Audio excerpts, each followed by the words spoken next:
আমি আজি আলোচনা কৰিম মৌলিক অধিকাৰ বুলিলে আমি কি বুজি পাওঁ। মৌলিক অধিকাৰৰ তাৎপৰ্যনো কি হয় বা মৌলিক অধিকাৰৰ অৰ্থ কি? What is the meaning of the fundamental rights? যিহেতু আমি গম পাওঁ বা আমি জানো যে ভাৰতীয় সংবিধানৰ পাৰ্ট 3 আৰ্টিকল 12ৰ পৰা 35লৈকে ভাৰতীয় সংবিধানত মৌলিক অধিকাৰৰ বিষয়ে সন্নিৱিষ্ট কৰা হৈছে।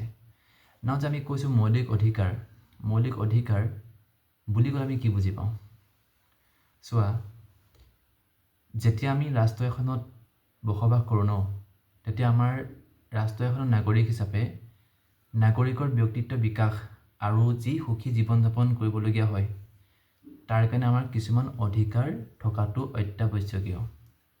কিন্তু এনে অধিকাৰবোৰ কেৱল সমাজৰ পৰা স্বীকৃতি পালে নহ'ব, ইয়াৰ উপৰিও এইখিনি অধিকাৰ ৰাষ্ট্ৰৰ স্বীকৃতিপ্ৰাপ্ত হ'ব লাগিব। বিকজ ৰাষ্ট্ৰৰ দ্বাৰা অধিকাৰ সুনিশ্চিত নহ'লে নাগৰিকসকলে অধিকাৰ উপভোগ কৰাৰ যি পৰিৱেশ, সেই পৰিৱেশৰ পৰা বঞ্চিত হ'ব পাৰে। নাও আমাৰ মৌলিক অধিকাৰৰ ধাৰণাটোনো কেনেকৈ আহিল আমাৰ সংবিধানত? চোৱা, ভাৰতবৰ্ষত যিহেতু কেন্দ্ৰীয় চৰকাৰ, ৰাজ্যিক চৰকাৰ আৰু স্থানীয় গোটসমূহক নিজৰ যিসমূহ ক্ষমতা আছে, সেই ক্ষমতাৰ গাঁথনিৰ ভিতৰত সীমাবদ্ধ কৰি ৰাখি নাগৰিকসকলক কিছুমান অধিকাৰ উপলব্ধ কৰাইছিল। আৰু যাৰ উদ্দেশ্যে ভাৰতৰ সংবিধানৰ 3য় অধ্যায়ত নাগৰিকসকলৰ বাবে কিছুমান মৌলিক অধিকাৰ সন্নিৱিষ্ট কৰা হৈছে। নাও এই অধিকাৰবোৰৰ তাৎপৰ্য কি হয়? What is the significance of the rights? যিহেতু আমি জানো যে ফাণ্ডামেণ্টেল ৰাইটছৰ ধাৰণাটো ক'ৰ পৰা ইনস্পায়াৰ্ড হৈছে? The constitution from USA, bill of rights. নাও বিল অফ ৰাইটছ বুলি ক'লে আমি কি বুজি পাওঁ? বাট অসমীয়াত যি তাক কোৱা হয় অধিকাৰ বিধেয়ক। চোৱা, যেতিয়া আমি গণতান্ত্ৰিক ৰাষ্ট্ৰ এখনত নাগৰিকসকলে সুখী আৰু স্বাধীনভাৱে জীৱন যাপন কৰাৰ বাবে কিছুমান অধিকাৰ থকাটো অতি প্ৰয়োজনীয় বুলি অনুভৱ কৰোঁ। চোৱা, যেতিয়া গণতন্ত্ৰত প্ৰত্যেকজন নাগৰিকক কিছুমান অধিকাৰ উপভোগ কৰিবলৈ দিয়া হয় আৰু সেই অধিকাৰবোৰক ৰাষ্ট্ৰ তথা চৰকাৰে স্বীকৃতি দিয়ে, সংবিধানৰ দ্বাৰা স্বীকৃতিপ্ৰাপ্ত এইবিলাক অধিকাৰকে আমি কি বুলি কওঁ? অধিকাৰ বিধেয়ক বা বিল অফ ৰাইটছ বুলি কোৱা হয়।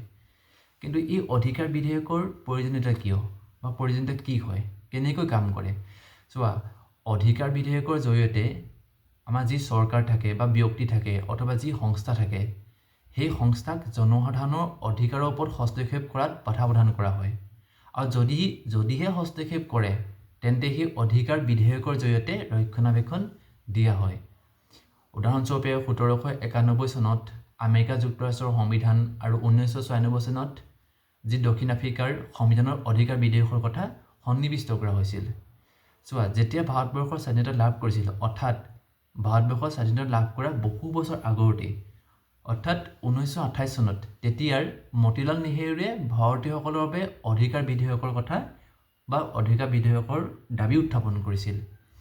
চোৱা, যেতিয়া স্বাধীনতা লাভ কৰিছিল ভাৰতে, সেই স্বাধীনতা লাভ কৰাৰ পিছত যি কংগ্ৰেছী নেতাসকল আছিলে নহয়, তেওঁলোকৰ দীৰ্ঘদিনীয়া যি দাবীবোৰ আছিল, সেই তাক কাৰ্যকৰী কৰাৰ যি ক্ষমতা, সেই ক্ষমতা নিজৰ ওপৰত ন্যস্ত হোৱাৰ যি সুযোগ, সেই সুযোগ গ্ৰহণ কৰি আমাৰ সংবিধানৰ 3য় অধ্যায়ত জনসাধাৰণৰ বাবে কেতবোৰ অধিকাৰ বিধেয়ক অৰ্থাৎ যি মৌলিক অধিকাৰ নামেৰে সন্নিৱিষ্ট কৰিছিল। আমি এটা যি গম পাওঁ যে মৌলিক অধিকাৰ কি, তেনেকৈ আহিছে মানে। কিন্তু এই অধিকাৰবোৰক মৌলিক অধিকাৰ বুলি কোৱাৰ কাৰণ কি? বিকজ চোৱা, এই অধিকাৰবোৰক চৰকাৰ বা আন কোনো সংস্থা বা ব্যক্তিয়ে উলংঘা কৰিব নোৱাৰে আৰু ইয়াক কাৰ্যকৰী কৰাৰ বাবে কোনো নতুন আইনৰ প্ৰণয়নৰ প্ৰয়োজন নহয়। তদুপৰি সাধাৰণ আইন সংশোধন কৰা প্ৰক্ৰিয়াৰে ইয়াক সংশোধন কৰিব নোৱাৰি। লগালগ আমি এতিয়া কি জানিব লাগিব? আৰ্টিকল 368 পঢ়িব লাগিব, যি সংবিধান সংশোধনৰ পদ্ধতি বা প্ৰক্ৰিয়াসমূহ। আৰু সেইটো পঢ়াৰ লগে লগে আমি কি পঢ়িবগৈ লাগিব? আমাৰ যিটো সংবিধানৰ মৌলিক গাঁথনি, ডক্ট্ৰিন অফ বেচিক ষ্ট্ৰাকচাৰ, সেইখিনিও জানিব লাগিব।